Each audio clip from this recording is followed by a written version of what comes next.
할렐루야. 12월 29일 수요일입니다. 욥기 41장 1절부터 끝절 34절까지 말씀을 읽고 은혜 나누도록 하겠습니다. 네가 낚시로 리워 야단을 끌어낼 수 있겠느냐? 노끈으로 그 혀를 맬 수 있겠느냐? 너는 밧줄로 그 코를 꿰을 수 있겠느냐? 갈고리로 그 아가미를 꿰을 수 있겠느냐? 그것이 어찌 네게 계속하여 간청하겠느냐? 부드럽게 네게 말하겠느냐? 어찌 그것이 너와 계약을 맺고 너는 그를 영원히 종으로 삼겠느냐? 네가 어찌 그것을 새를 가지고 놀듯 하겠으며 네 여종들을 위하여 그것들을 메어 두겠느냐? 어찌 장사꾼들이 그것을 놓고 거래하겠으며 상인들이 그것을 나누어 가지겠느냐? 네가 능히 많은 창으로 그 가죽을 찌르거나 작사를 그 머리에 꽂을 수 있겠느냐? 네 손을 그것에게 얹어보라. 다시는 싸울 생각을 못하리라. 참으로 잡으려는 그의 희망은 헛된 것이라. 그것의 모습을 보기만 해도 그는 기가 꺾이리라. 아무도 그것을 격동시킬 만한 만큼 담대하지 못하거든 누가 내게 감히 대항할 수 있겠느냐? 누가 먼저 내게 주고 나로 하여금 갚게 하겠느냐? 온 천하에 있는 것이 다 내 것이니라. 내가 그것의 지체와 그것의 큰 용맹과 늠름한 체구에 대하여 잠잠하지 아니하리라. 누가 그것의 겉 가죽을 벗기겠으며 그것에게 겹재갈을 물릴 수 있겠느냐? 누가 그것의 턱을 벌릴 수 있겠느냐? 그의 둥근 이틀은 심히 두렵구나. 그의 즐비한 비늘은 그의 자랑이로다. 튼튼하게 봉인하듯이 닫혀 있구나.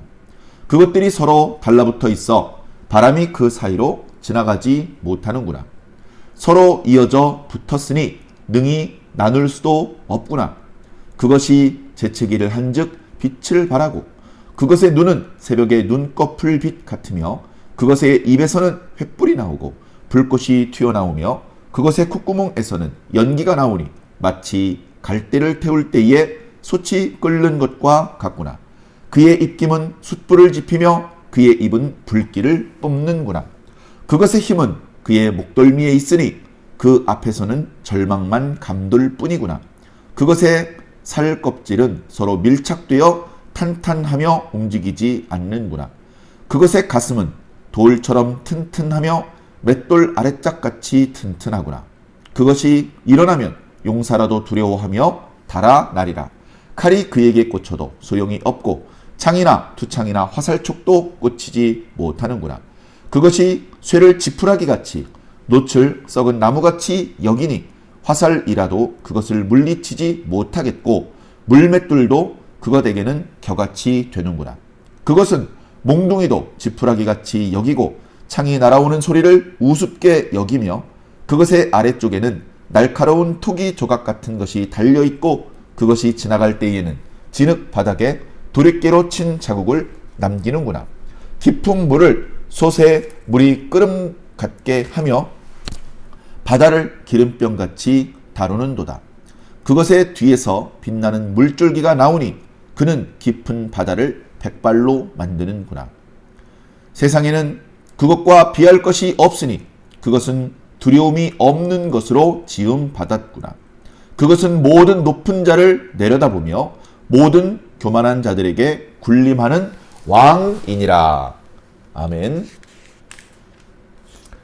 오늘 욥기 41장 긴 말씀 전체를 함께 읽었습니다. 자, 어찌 보면 오늘 말씀으로 욥기 후반부에 나타나고 있는 하나님의 등장, 그렇게 하나님께서 나타나셔서 욥과 대화를 나누시는 부분, 특히 하나님께서 말씀하시는 부분은 오늘 말씀까지로 마무리됩니다. 어떻게 보면 인간적인 생각, 좀 낮은 차원에서 생각해 본다면 욥이 그동안 하나님께 질문했던 부분, 하나님, 저는 의롭고 경건하게 살았는데 왜 제가 이렇게 고난을 당해야만 하는 것입니까? 라고 하는 그 원초적인 질문, 그 질문에 대한 직답을 하지는 않으셨습니다. 계속해서 하나님께서는 당신이 천지를 만드셨고 인간이 생각지도 못한 부분까지 하나님께서는 이 세상을 보살피고 계신다. 하나님께서 먹이시고 또는 한계를 정하시고 그렇게 인간과 또 여러 생물들이 살아갈 수 있도록 하나님께서 그 질서의 세계를 하나님께서 잘 다스리고 계신다. 그리고 인간이 걱정했던 것처럼 혼돈, 무질서, 어둠, 그런 하나님께서 창조하신 질서의 세계에 반대되는 그런 성격의 것들, 그런 것들조차 하나님께서 지으신 것이고 하나님께서 여전히 다스리고 있다. 하나님께서 불성실하셔서 그 무질서한 것들이 욥의 세계에까지 들어와서 지금 하나님께서 세상을 지배하는 원리와 반대되는 의인이 고난을 받는 상황이 연출되는 것이 아니다. 하나님께서는 단 한 번도 그 혼돈과 무질서, 그 어둠의 세력에게 주도권을 내어주신 적이 없다. 하나님의 특별한 생각과 계획과 그런 어떤 한계 범위 내에서 잠깐 그 무질서와 어둠의 세력들에게 기회를 주시는 적은 있죠. 그들이 마치 세상을 지배하는 것처럼 그들이 활개를 칠 수 있는 기회를 주시는 적은 있습니다. 그러나 그것조차 하나님의 주권이라고 하는 범위 안에 있는 것이고 언제든지 하나님께서 중단시키실 수 있는 것이고 그 모든 것은 결국은 하나님의 뜻을 이루기 위한 방편일 뿐이라는 것입니다. 그래 어찌 보면 하나님의 긴 말씀 속에 욥의 질문에 대한 직답은 없는지 모르지만 결과적으로 욥이 그동안 몰랐던 부분 또는 알고 있었지만 하나님께 직접 말씀을 들음으로 해서 더 분명하게 깨닫는 그 모든 지혜, 은혜, 감동 이런 것들을 통해서 어찌 보면 욥이 그동안 품어왔던 의심들 또는 궁금한 점들 이런 것들이 부질없는 것, 별로 중요하지 않았던 것, 별로 그렇게 중요한 질문이 아니었다는 것을 스스로 깨닫게 되는 것이죠. 그래서 이어지는 42장 이제 마무리 부분에 욥이 첫 번째 대답했을 때보다 더 분명한 깨달음과 확신 가운데 하나님께 회개하고 자신의 생각을 고쳐먹는 부분이 나타나고 그리고 그동안 욥과 유익이 없는 그런 논쟁을 놔두었던 친구들이 책망을 듣고 그리고 결국 처음에 욥에게 주셨던 복들을 다 거두어 가셨었는데 그것들을 다시 회복해 주시는 말씀들이 이어지게 되는 것입니다. 오늘 말씀은 전체적으로 30절이 넘는 긴 그런 분량이지만 전체적으로는 리워 야단에 대한 말씀을 하고 계십니다. 리워 야단은 성경에 자주 나타나는 단어는 아닙니다. 리워 야단에 대해서는 뭔가 지금 오늘날 우리들이 경험할 수 있는 그런 짐승들 중에 하나다. 그렇게 표현하기 좀 어렵습니다. 지난 시간에 우리가 묵상을 했던 말씀에 나타났던 그 베헤못이란 존재는 그 형상과 그 묘사하는 그런 표현들을 보면 아마 오늘날 우리가 보는 하마나 그것의 조상쯤 되는 그러니까 우리가 보는 하마같이 생긴 것인데 덩치가 훨씬 크고 힘이 강한 그런 존재를 우리가 연상해 볼 수 있는데 리워 야단의 경우는 지금 쭉 나타나고 있는 여러 묘사를 통해서 얼른 떠오르는 그런 어떤 짐승들이 없습니다.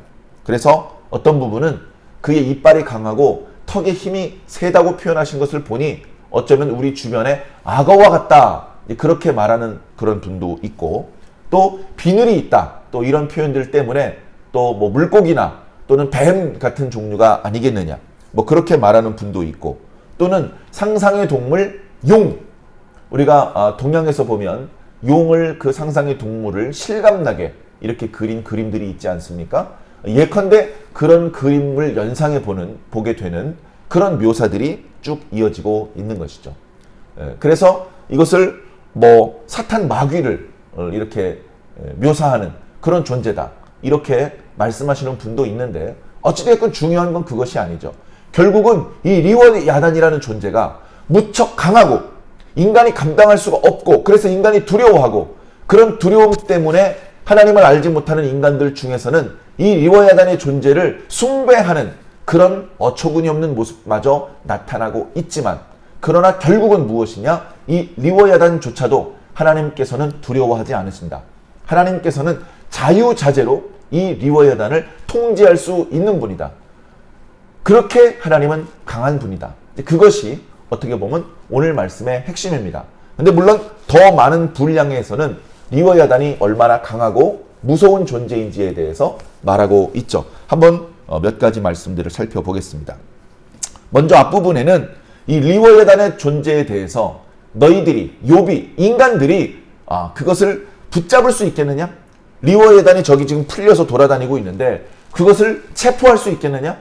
인간이 사냥하듯이 뭐 물고기를 잡거나 짐승을 잡거나 하듯이 그 짐승을 포획할 수 있겠느냐? 물고기를 잡았을 경우에 그 이제 아가미에다가 이렇게 끈을 꿰어서 여러 마리를 이렇게 관리를 하는 그런 경우도 있는데 이 리워야단에게 그런 방법을 쓸 수 있겠느냐? 결론은 그럴 수 없다는 것입니다. 리워야단의 크기는, 리워야단의 힘을, 리워야단의 그 강력함, 빠름, 그런 것들은 인간이 감당할 수 있는 정도가 아니라는 것이죠. 그래서 그것을 자유제대로 컨트롤하거나 여종들을 위해서 메어두거나 장사꾼들이 그것을 장사하기 위해서 거래하고 나누고 그 모든 것들은 불가능하다. 리워야단을 사냥을 할 때, 다른 짐승을 사냥할 때처럼 창으로 그의 가죽을 찌르고 작살로 그의 모래를 꽂는데 다른 짐승들 사냥을 할 때 그렇게 하죠. 고래 잡을 때. 또 더 큰, 오늘날은 존재하지 않지만 과거에 뭐 매머드 같은 것들이 있을 때에는 그것들이 뭐 이렇게 돌멩이 한두 개 던져서 될 문제가 아니기 때문에 여러 사람이 창을 던지고 작살을 그의 몸에 관통을 시켜야 겨우 무력화시킬 수 있고 잡을 수 있는 것인데 이 리워야단의 존재라는 것은 그렇게 작살을 그의 머리에 꽂을 수도 없고 창을 던져봤자 그의 몸을 꿰뚫을 수도 없는 그런 막강한 존재다라는 것이죠. 그러면서 핵심적인 말씀을 하시는 겁니다. 10절에 11절 10절에 아무도 그것을 격동시킬 만큼 담대하지 못하다. 너희 인간들은 저 리워야단을 격동시킬 만한 담대함이 없다. 강력함이 없다. 저 리워야단도 감당을 못하면서 감히 나에게 대항을 하느냐? 라고 말씀을 하고 계신 것이죠. 아무도 그것을 격동시킬 만큼 담대하지 못하거든 누가 내게 감히 대항할 수 있겠느냐? 하나님을 대항할 수 없다. 하나님은 리워야단보다도 강하신 분이다. 리워야단도 감당을 못하면서 하나님을 감당하려고 하느냐? 이 어리석은 것들아, 이 어리석은 욥아. 이제 그렇게 말씀을 하시는 것이죠. 그리고 이어지는 말씀 11절 누가 먼저 내게 주고 나로 하여금 갚게 하겠느냐? 하나님께 먼저 드리고 하나님께서 요구하지 않으셨는데 하나님께 먼저 드려요.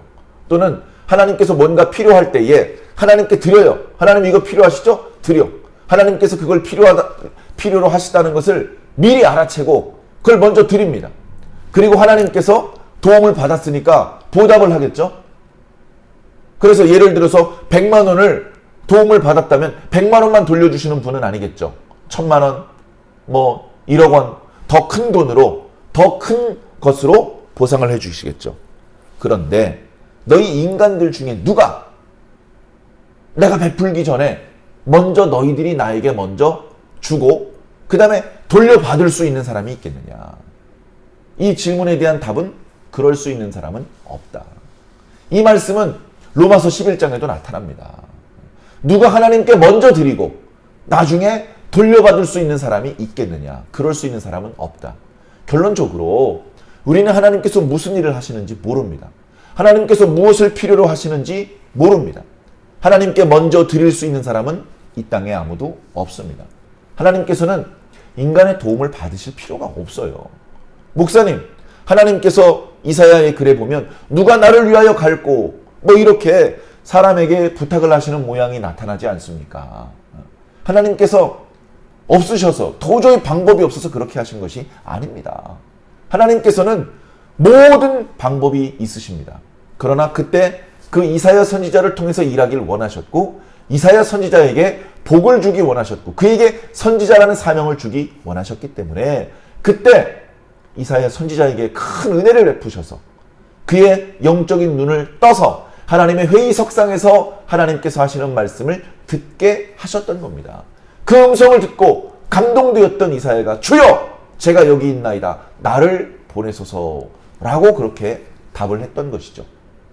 하나님께서 은혜를 베푸시고 하나님의 회의석상에 정경을 보여주지 않으셨다면, 그때 하나님께서 말씀하신 것들을 듣지 못하게 하셨다면 어떻게 이사야 스스로 하나님께 먼저 드릴 수 있겠습니까?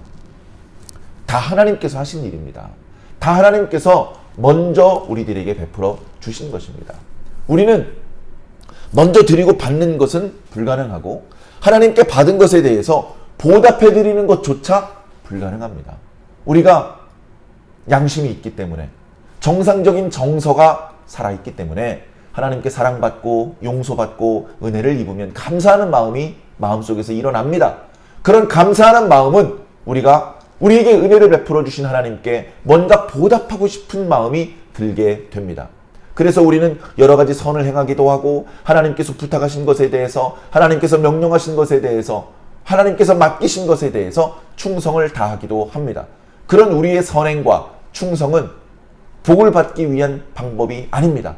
이미 받은 복에 대한 감사의 표현인 것이죠. 그래서 너무나 복을 많이 받아서 이렇게 뼈 빠지게 헌신을 했는데도, 아침부터 밤늦게까지 찬양을 했는데도 아직도 다 갚지 못했네, 내가 받은 은혜는 너무나 크도다 라고 말할 수밖에 없는 것이죠. 자, 그런 하나님의 크심을 깨달으라는 것입니다. 그러면서 마지막에 11절 뒷부분에 온 천하에 있는 것이 다 내 것이니라. 리워야단도 하나님 겁니다. 하나님의 것이 아닌 것이 있습니까?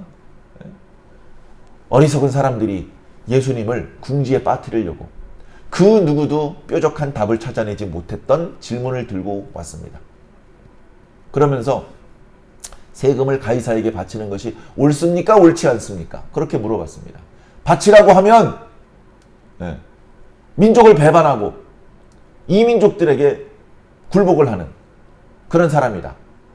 바치지 말라고 하면 로마의 법을 어긴 실정법 위반자다. 이런 여러 가지 이유를 들어서 예수님을 궁지에 빠뜨리고 예수님에 대한 사람들의 신뢰를 땅에 떨어뜨리려는 그런 얄팍한 계략이죠. 그러나 예수님은 그 질문을 받는 순간 그들의 수를 다 읽고 계셨습니다. 예수님께서는 그들이 원하는 대로 대답해 주지 않으셨고 거꾸로 그들에게 질문을 주셨습니다. 너희들이 가지고 있는 돈을 가지고 와라. 그것을 나에게 보여라. 그들이 한 데나리온을 예수님께 보였습니다. 그 동전에 써져 있는 글씨는 누구의 것이고 그 화상, 거기에 새겨져 있는 그림은 누구의 얼굴이냐? 가이사의 것입니다. 가이사의 것은 가이사에게, 하나님의 것은 하나님께 바치라.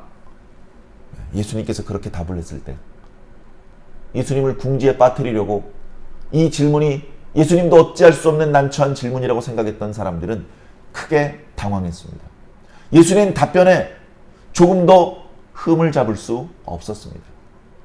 그리고 어쩌면 그때 당시 사람들은 깨닫지 못했던 부분, 가이사마저도 하나님의 것이라는 것을 어쩌면 그들은 느끼지 못했을지도 모릅니다. 오늘 우리도 마찬가지입니다. 목사님, 헌금을 드려야 됩니까? 세금을 내야 됩니까? 어리석은 질문입니다. 어리석은 질문입니다. 당연히 하나님께 헌금을 드려야 되고 교회를 위해서 충성을 다해야죠. 이웃을 사랑해야죠. 그러나 그 과정에서 실정법을 위반하는 것이 과연 잘하는 것일까? 지혜롭게 실정법이 하나님의 뜻에 위배되는 실정법이 만들어지지 않도록 기도하고 목소리를 내야 할 것이며, 경우에 따라서는 신사참배 같은 것이 실정법이라면 따를 수 없겠죠. 그러나 세금을 내는 문제라면 오히려 이 땅에 있는 자들의 권위를 존중해 주신 하나님의 뜻을 이해해야 될 줄로 믿습니다. 결국은 온 천하가 다 하나님의 것입니다. 그것을 깨달아야 된다는 것이죠. 지역적으로 내 눈앞에 보이는 어떤 부조리한 사건 하나 때문에 하나님의 큰 그림을 무시하고 하나님의 깊으신 생각과 계획을 의심한다면 결코 지혜로운 모습이 아니겠죠. 이어지는 말씀에 보면 인간이 두려워하는 그 리워야단, 하나님은 쉽게 제압할 수 있지만 인간으로서는 도저히 감당할 수 없는 그 리워야단의 강력한 모습들을 하나님께서 소개해주고 있습니다. 그의 겉 가죽은 강력하다. 벗길 수 없다. 재갈도 물릴 수 없다. 그의 턱은 힘이 세서 인간이 스스로 그 입을 열게 할 수 없다. 그의 몸의 비늘은 예. 비늘과 비늘 사이의 틈이 어찌 보면 약점일 텐데 그 사이에 바람도 통할 수 있는 틈이 없이 든든하게 봉인이 되어 있다. 그 누구도 그 틈을 벌릴 수 없다. 그것이 재채기를 하면 빛을 발한다. 입에서 불을 내뿜는다. 코에서 연기가 뿜어져 나온다. 그의 힘은 목덜미에 있다. 그러면 그의 약점은 배에 있겠죠. 배. 그런다 그의 배도 살껍질이 서로 밀착되어서 단단하고 그의 가슴은 돌 같다. 맷돌 아래짝 같아. 그래서 어찌 보면 전투를 하는 전사로 비유를 한다면 도무지 약점을 찾을 수 없을 정도로 완벽하게 무장을 한 전사와 같다. 그 어떤 칼도 투창도 화살촉도 소용이 없다. 리워야다는 우리가 그를 향하여서 창을 내던질지라도 지푸라기처럼 여길 것이다. 조금도 두려워하지 않을 것이다. 그리고 그 리워야단이 지나간 자죽에는 땅에 토기 조각 같은 것이 달려 있어서 배에 지나간 진흙에 도리깨로 친 자국을 남긴다. 그러니까 거기에 본래 있던 논과 밭과 집과 이런 것들 다 무너뜨려 버리고 완전 초토화시키는 불도저처럼 지나가 버린다. 그리고 깊은 물을 끓게 만든다. 첨벙첨벙하면요 물보라가 치면서 마치 끓는 것 같죠. 그리고 물 위에 잔잔하던 바다 위에 배가 아주 빠른 속도로 질주를 하면 그 배가 지나갔던 자취에 하얀색 물보라가 입니다. 마치 리워야단이 그 물 위를 헤엄치며 가면 그 뒤에 흰 수염이 남는다. 깊은 바다를 백발로 만든다. 이 표현을 보면 그가 물 위를 지나갈 때는 매우 빠른 속도로 지나가서 잔잔하던 물도 잔잔하던 바다도 출렁이게 만들고 그리고 그 물보라가 한없이 길게 늘어진다. 그만큼 이 리워야단은 강력하다. 너희들이 이런 리워야단의 존재를 아느냐? 너희들이 이 리워야단을 감당할 수 있겠느냐? 너희들이 이 리워야단도 대적하지 못하거든. 리워야단을 손쉽게 제압할 수 있는 하나님을 대적하려느냐? 이 어리석은 이 작은 자들아. 그렇게 이제 하나님께서 말씀하시는 것입니다. 오늘 우리 말씀을 통해서요. 어쩌면 우리가 피상적으로 이미 알고 있었던 내용이지만요. 하나님께서 모든 천하의 주인이시라는 것. 모든 천하는 다 하나님의 것이라는 것을 새삼스럽게 우리가 깨닫습니다. 이런 깨달음을 가지고 오늘 우리들의 현실을 보시겠습니다. 우리 주변의 현실. 성경 본문의 상황과 동떨어져 있는 것 같지만 여전히 하나님께서 온 천하의 주인이 되신다는 사실은 변함이 없으십니다. 지금 당장 내가 먹을 것이 없고 내가 여러 가지로 아쉬운 상황이고 내 계획하는 것들이 원하는 대로 쉽게 풀리지 않는다고 할지라도 낙심할 필요가 없습니다. 우리의 아버지 되신 하나님께서는 모든 천하의 주인이시며 모든 것들을 당신의 뜻대로 이루어 가실 수 있는 분이십니다. 그런 하나님께 우리는 아직 기도할 수 있습니다. 그런 하나님의 뜻을 우리는 헤아릴 수 있고 우리의 어리석은 욕심을 내려놓고 우리들의 불필요한 거추장스러운 그런 욕심을 걷어내고 하나님의 뜻을 나의 뜻으로 수용할 수 있다면 하나님과 내가 분리되어 있지 않고 친밀한 관계로 연합될 수 있다면 우리는 하나님의 승리와 함께 승리할 수 있고 하나님의 기쁨과 함께 기뻐할 수 있고 하나님의 영광 안에서 우리가 상상할 수 없는 복을 누리게 될 수 있는 것입니다. 우리의 여러 가지 어려운 형편들이 있지만 인내하시고 하나님의 크심을 생각하면서 오히려 기뻐할 수 있는 그 크신 하나님이 지금도 살아계시고 지금도 여전히 말씀하고 계시고 그 말씀을 이루고 계시다는 것이 우리들 마음에 큰 위로가 되시기를 주님 이름으로 간절히 축원합니다. 아멘.